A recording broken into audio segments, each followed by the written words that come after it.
The morning began with silence. It wasn't the silence of peace, but the heavy, waiting quiet of thousands gathered for a single reason: to watch death. In the heart of Rome, the amphitheatre loomed like a mountain of stone and shadow. Its tiers of white marble gleamed under the early sun, and the air shimmered with dust and the scent of sweat, oil, and wine. Merchants called out, selling figs and roasted chickpeas. Boys darted between crowds, their hands slick with honey from stolen sweets. Soon the gates would open, and inside the people of the empire, the conquerors of the known world, would feast their eyes on a darker kind of entertainment. They had come not for the lions or the gladiators today. They had come for punishment, for justice, as Rome called it. At the center of the upcoming spectacle were slaves. To the Roman mind, a slave was not a man or woman, but a thing, a res, property, as lifeless as the plough or the ox that dragged it. Slaves were the living instruments of empire, their hands shaping the stones that built the temples, their backs bearing the burdens of luxury, their blood fueling the engine of Roman greatness. And when that engine required a lesson, a warning to those who served, they became something else: an example, a living message written in wounds and ash. The spectacle of punishment was Rome's cruel poetry. Standing in a narrow cell beneath the arena, a young man named Tyro listened to the murmuring chorus above. Tens of thousands of voices humming like the sound of the sea. Shackles bit into his wrists. Iron cuffs had carved red rings around his ankles. He stared at the small patch of light filtering through a slit in the wall. Outside that square of pale blue sky, Rome awaited his death. Tyro had once been a household slave to a senator's family in the Esquiline district.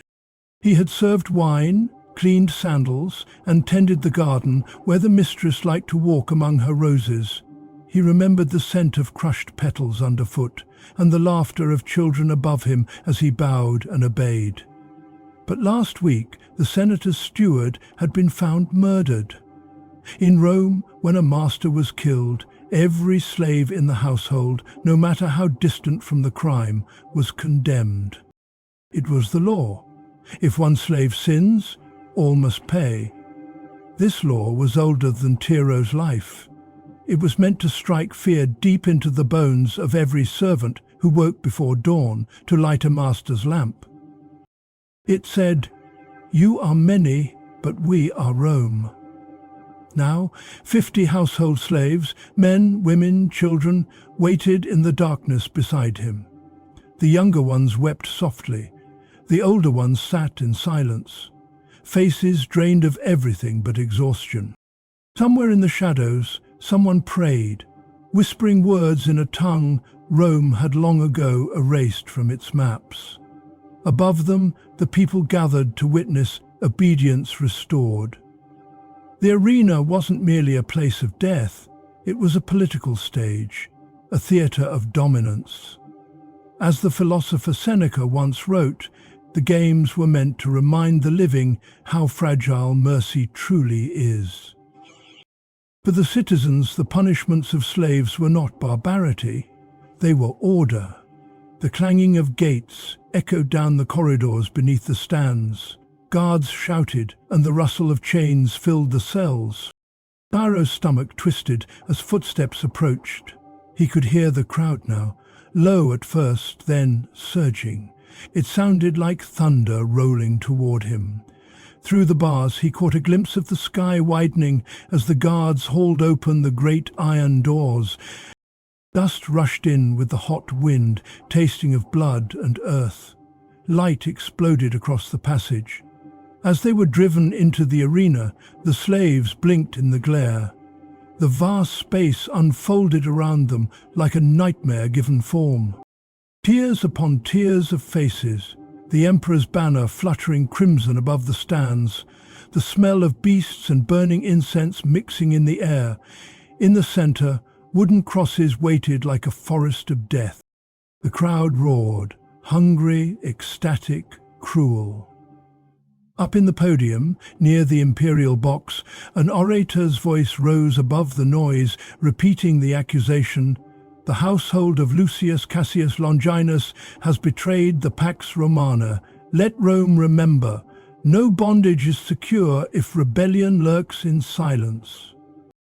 The phrase struck like lightning in Tiro's ears. Rebellion. He wanted to shout that he had done nothing, that none of them had. But one look at the line of crosses told him words meant nothing here. Rome did not need truth, it needed theatre. For the execution of slaves was not only punishment, it was performance. It was designed to reaffirm the invisible chain tying every subject to the empire's will. Citizens were reminded of their freedom by watching others lose theirs utterly. This was the secret ritual of Rome's might. And yet, even as the guards bound Tiro's arms, something stirred inside him. Not anger, he had long buried that emotion. What rose instead was an almost impossible clarity. He saw how the trembling hands that tied him belonged to another slave, a man as frightened as he was. He saw the prefector's calm smile as he signaled to the crowd. He saw the mothers shielding their children's eyes and the senators leaning forward in morbid fascination. He understood suddenly that this scene would be repeated over and over for generations. And someday, when Rome itself was dust, people might speak of its glory, but not its cruelty. The hammer struck the wood beside him. The sound cracked the air. Another scream followed, raw and human. Tiro lifted his head. The crowd blurred before his eyes, a writhing sea of spectators. Across from him, he caught sight of a woman, older, quiet, whispering words as the nails were driven through her hands. She was his mother. He hadn't realized she'd been taken too. Time slowed, the voices faded. All he could see was her gaze, steady and calm even as pain twisted her body. In that final moment before the soldiers seized him, something broke inside him. Not fear, not sorrow, but the belief that pain could ever silence dignity. Above, a shadow passed across the sun. A hawk wheeled over the arena, circling the crosses as the crowd chanted for death. And then, amid the roar, something unexpected happened, something that would shake the city to its very heart. But that, as Rome burned with applause, had not yet begun. The chanting grew into a storm. Thousands of voices rolled like a sea wind through the marble tiers, rising, falling, swelling again. The people of Rome cried out as one, their hunger for punishment echoing through the amphitheater's vaulted arches. Dust rose in coils, carried on heat and breath. The smell of blood was already thick in the air. Yet below the sand, in the half-dirt tunnels that wound beneath the arena, the air was still. Here, torchlight flickered against wet stone walls. The passageways were lined with cages, chains, and wooden doors reinforced with iron. Slaves, prisoners, and condemned men waited in heavy silence, bound not only by iron, but by the unbearable weight of knowing what waited above. Tiro knelt, head pressed to his knees. Each pulse of the crowd rolled through the ground like distant thunder. He could hear the tortured cry of the first crucified, his breath torn apart by agony.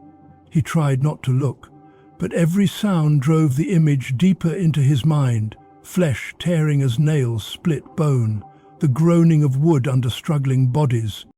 He had never seen a crucifixion before. The crowd viewed it as justice, but for the condemned, it was a slow descent into ruin. Each breath became harder than the last. The body sagged against the nails, the lungs filled with fluid, and death came not from blood loss, but suffocation. It could take hours, sometimes even days. Rome had perfected it not as an act of mercy, but as a tool of terror. The guards moved methodically, carrying out orders the way bakers made bread or farmers tilled soil. One man dragged a heavy crossbeam through the tunnel, its end scraping sparks along the stone.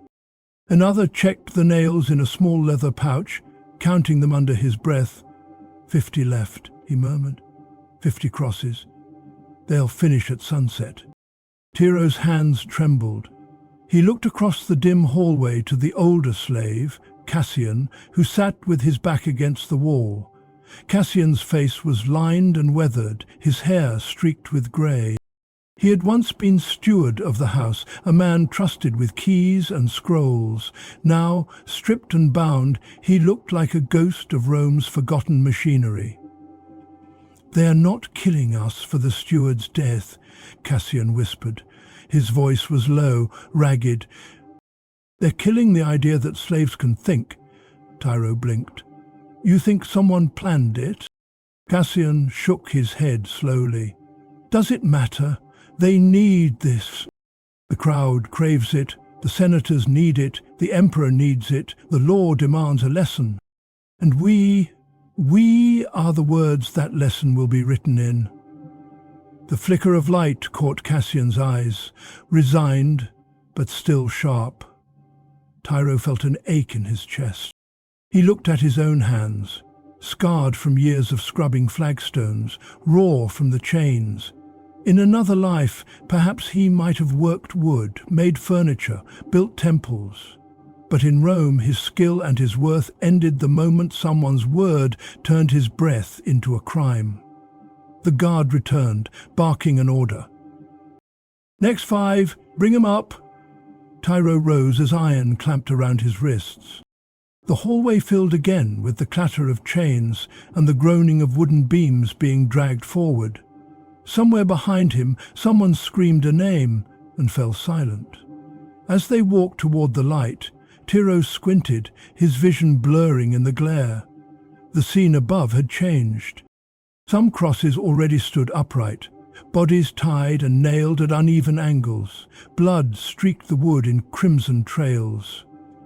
The sun beat down mercilessly. The sand shimmered like fire. To the crowd, it was theatre. They ate dates and drank wine as the condemned were raised up before them, shouting as each body lifted into the sky. Roman poets would later call such punishments spectacles of order, a phrase both poetic and monstrous. At the podium, a magistrate in white robes addressed the arena, projecting his voice with trained precision. He spoke of justice, law, and peace. To him and to the masses, the slaves were the dust beneath the empire's marble feet. Necessary, but easily swept aside. Tiro thought of something Cassian had said once, many months ago in the senator's garden. "They think we are mute," Cassian had told him, pruning vines under the summer sun. But silence is only another kind of language.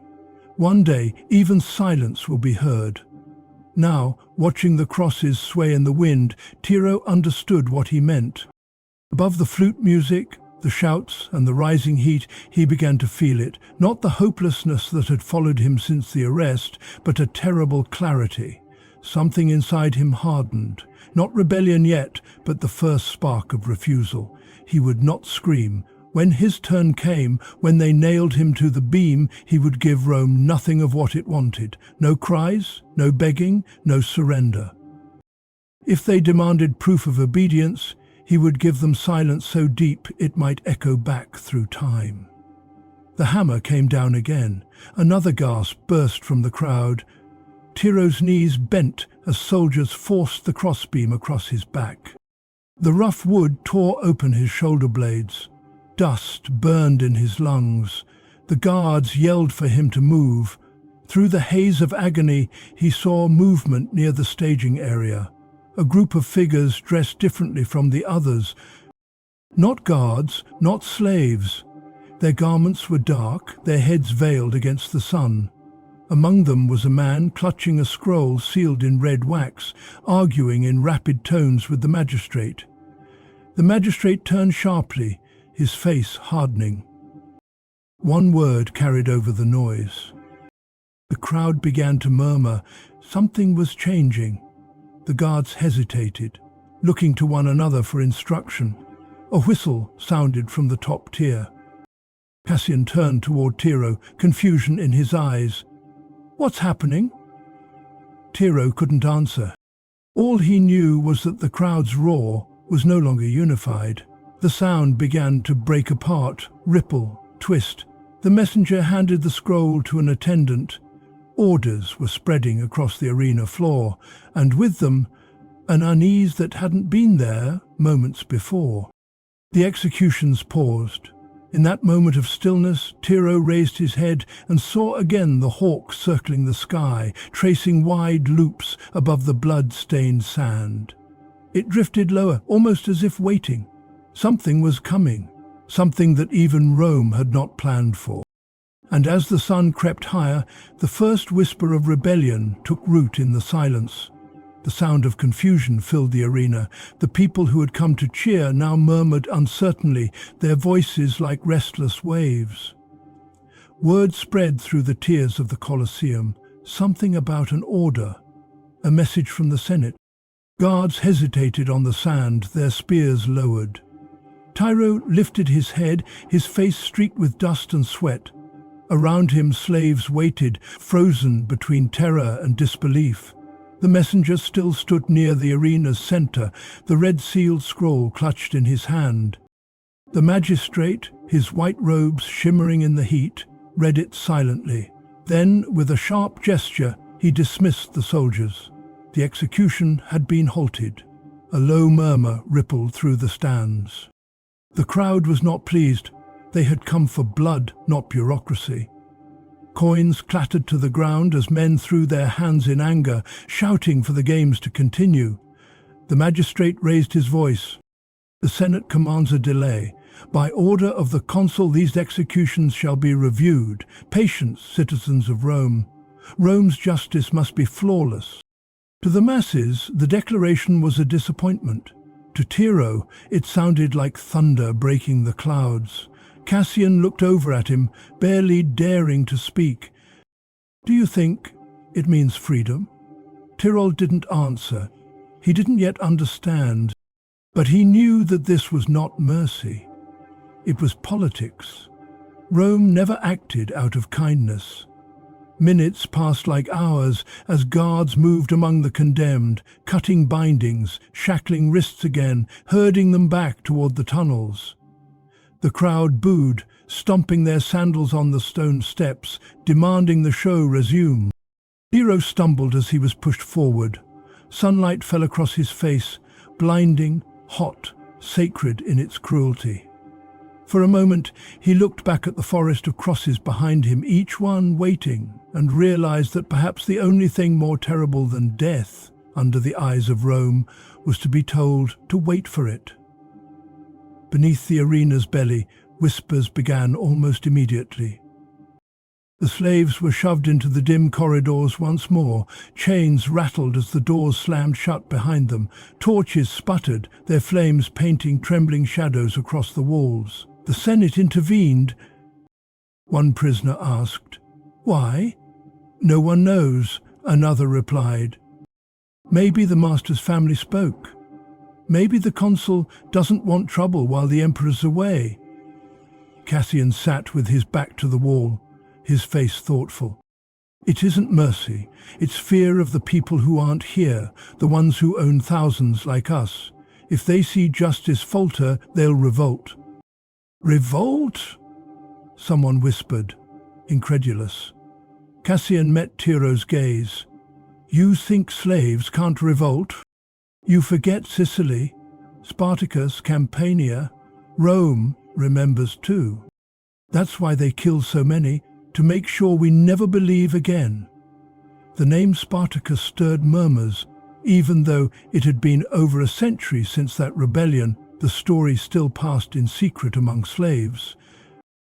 A Thracian warrior who had escaped the gladiator school of Capua, who had led tens of thousands against Rome and almost broken its legions. Children in chains grew up hearing his name like a forbidden prayer. Now the whisper returned, fluttering between the walls like a ghost.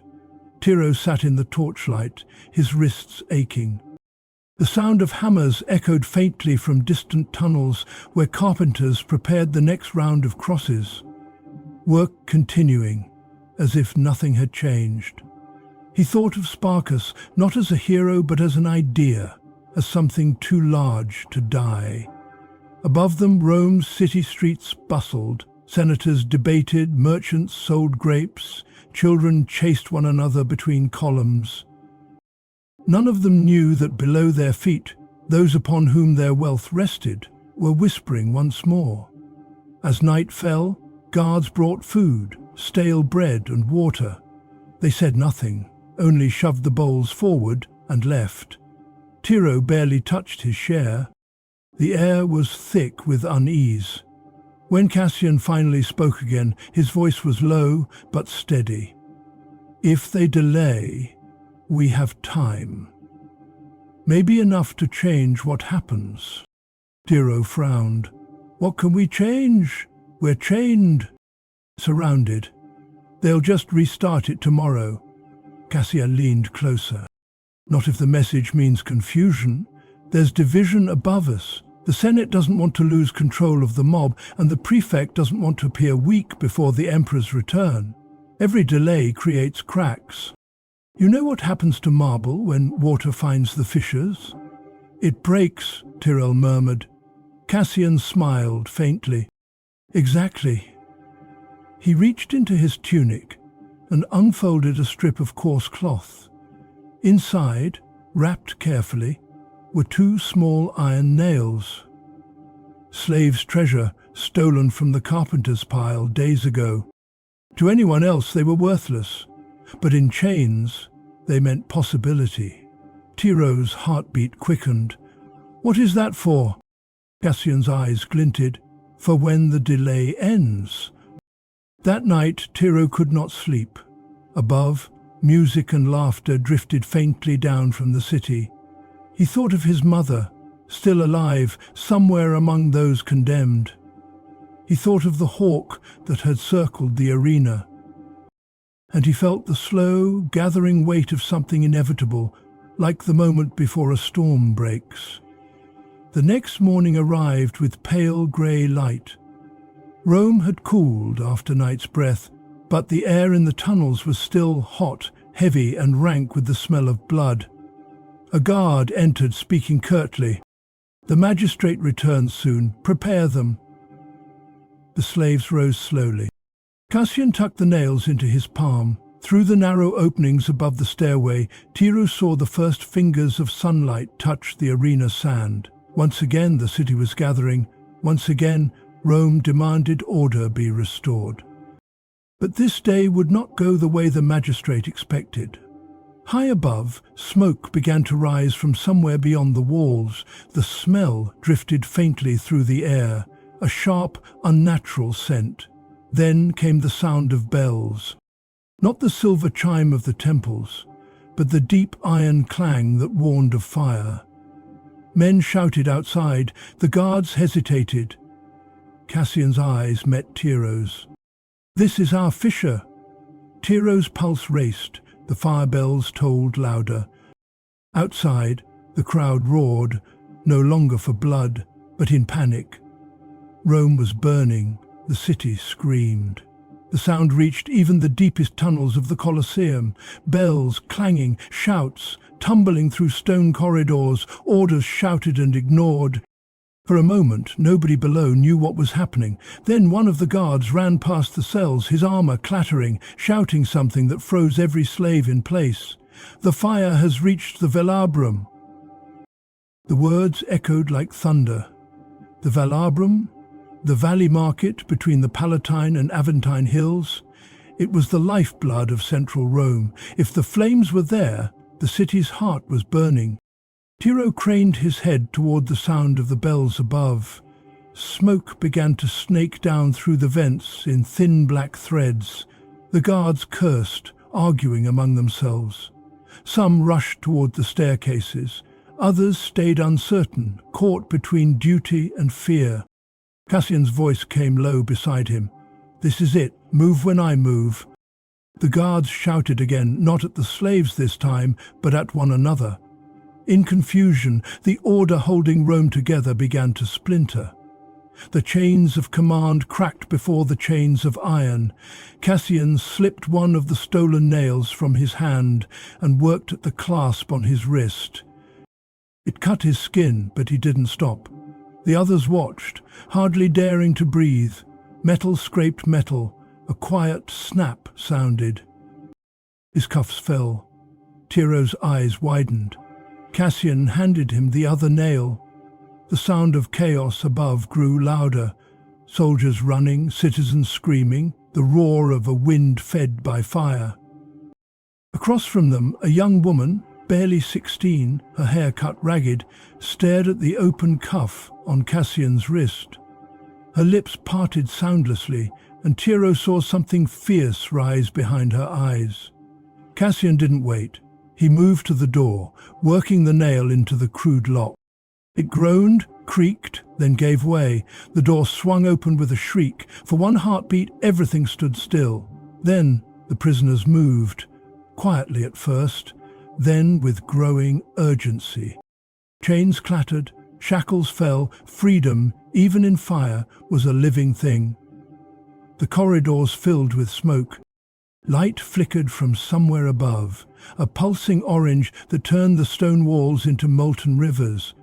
"Up, go up," Cassian bellowed, pushing them forward. "If we stay here, we'll burn." The group surged toward the stairwell. Tiro felt the heat crawling down the passage like a living beast, licking at their backs. Every step echoed with the frantic rhythm of a world coming apart. When they reached the lower entrance to the arena floor, the sight stopped them cold. Above, the Empire's jewel was chaos. The stands were half empty, the crowd fleeing in every direction. Smoke poured into the amphitheater, staining the sky red. Flames danced on the far side of the city, swallowing rooftops and temples alike. The magistrate was gone. The soldiers had scattered. What had been a stage for order had become a battlefield of panic. Cassian turned to Tiro. "Do you see it now?" Tiro nodded, though his chest burned with fear. "Rome burns, and the chains melt with it." They joined the flood of people, escaping through the service arches. No one stopped them. To the guards still inside, everyone was running slaves. Everyone was smoke and shouting and fear. The air outside struck like a furnace. The fire had leapt across the narrow streets, turning markets into glowing mazes. The smell was overwhelming. Wood, oil, charred grain, flesh. Heat shimmered from every surface. Tiro pulled his tunic over his mouth, trying to breathe. The slaves scattered, their figures swallowed by the smoke. Cassian led him toward a side street leading down to the Tiber. River water meant hope, but as they turned the corner, a wall of flame blocked the way. Cassian coughed, stumbling. Sparks fell like rain. Tiro grabbed his arm, dragging him back. Behind them, a patrol of soldiers appeared, their bronze helmets glinting through the haze. Their commander shouted, "Stop! In the name of the Senate!" Cassian pushed Tiro toward an alley. "Run!" "No!" Tiro shouted back. "You run too!" Cassian turned, then froze. From beyond the flames, a sound rose above the crackling chaos. Bells again, dozens now, ringing wildly across the 7 hills. The fire had spread faster than anyone imagined. Temples were burning, homes collapsing, and in every district the rumor had begun its terrible bloom. Someone was to blame. The voice of Rome, panicked and furious, needed an enemy. And as always, the slaves were the first to be named. From the smoke, citizens' cries turned harsh. The slaves set it. They burned the temples. Tiro heard it, and his blood ran cold.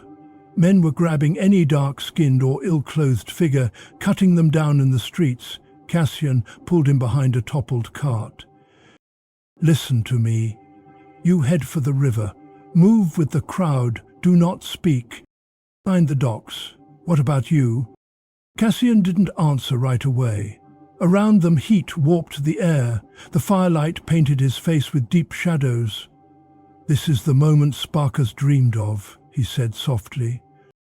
"Rome built its glory on our broken backs. Now its marble is cracking. Don't waste it." He shoved Tiro forward before the soldiers rounded the corner.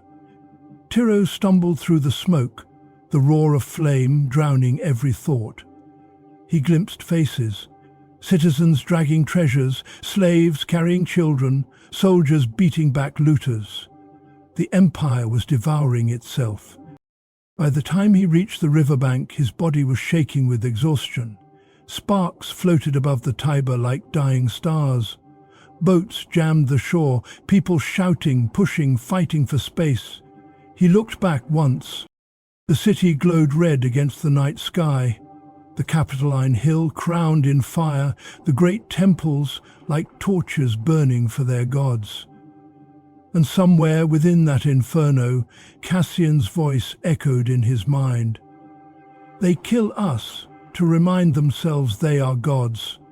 But today, even their gods burn." The heat surged again, and a gust of ash blew over the water. Tiro stepped into the river, the cold biting his skin. The weight of the chains around his ankles slowed him, but he kept walking until the current took him. Behind him, the amphitheater disappeared into smoke. As he drifted with the current, the firelight faded and gave way to a dim grey dawn. The city still burned, but far from the flames, the river carried its secret, the story of one man who would not scream, one slave who had seen Rome tremble. Above the drifting ash, the hawk soared again. And for the first time, the water carried not another body, but the faint possibility of a future. Dawn rose over a city of smoke. The Tiber flowed heavy and dark, carrying burnt timbers and the drifting remains of once magnificent homes. The sky was the color of rusted bronze, painted with streaks of grey ash. From the riverbanks came the cries of survivors and the low, mournful wail of horns summoning imperial patrols. Rome had burned. In every quarter, charred columns jutted from ruins like blackened bones. Thousands were dead, tens of thousands homeless. But the city, Rome's pride, Rome's eternal boast, was not destroyed. It would be rebuilt, stronger, grander, colder. Already, whispers spread through the streets. The fire, people said, had not been the work of chance or of careless bakers. No, it had been the act of treason, the revenge of slaves, foreign cults, Christians, anyone without power. The empire needed a scapegoat, and it found one easily. Tiro awoke among reeds along the river's edge, his body half submerged in mud, his throat raw from smoke. The world around him was silent, but for the crackling hiss of cooling embers and the far-off cries of men searching for survival. His wrists were still raw from the cuffs, his clothes tattered and black with soot. For a long moment he lay still, remembering the fire, the chaos, Cassian's last words. The air smelled of wet ash and iron. He rose slowly, gripping the trunk of a half-burned tree for balance. Across the river, the city's silhouette swam in the haze. Ruined arches, collapsed domes, the faint shimmer of flames flickering like dying stars. Somewhere in that wreckage were the ashes of every slave executed as an example. Somewhere Cassian's body lay among them. He thought again of the arena, the forest of crosses, the faces of the condemned as they awaited death.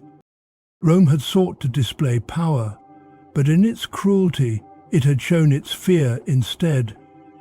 The lesson was reversed.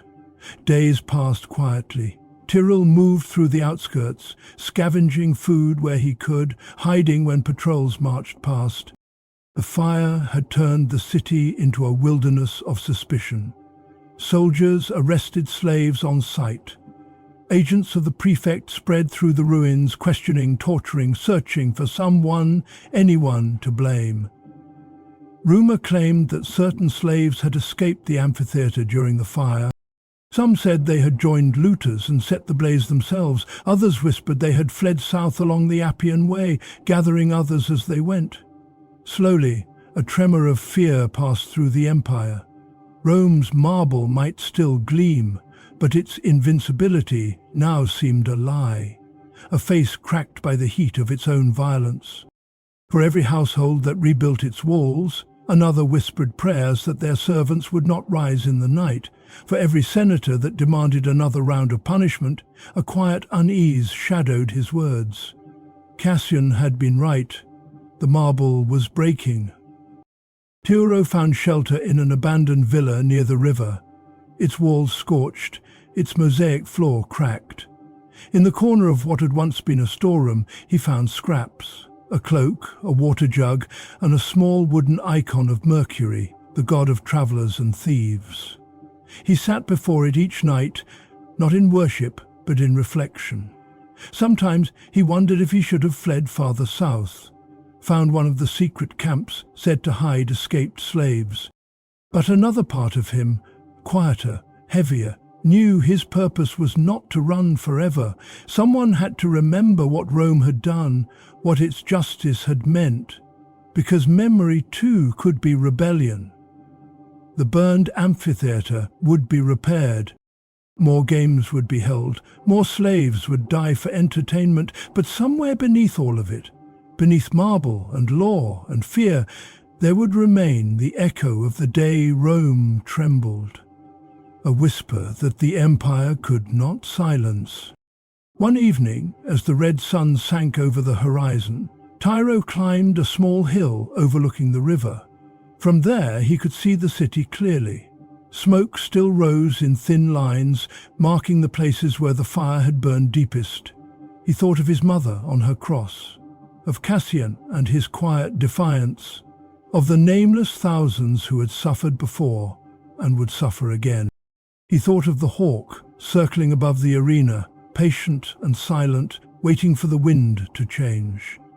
For the first time, he understood that his survival was not escape, it was witness.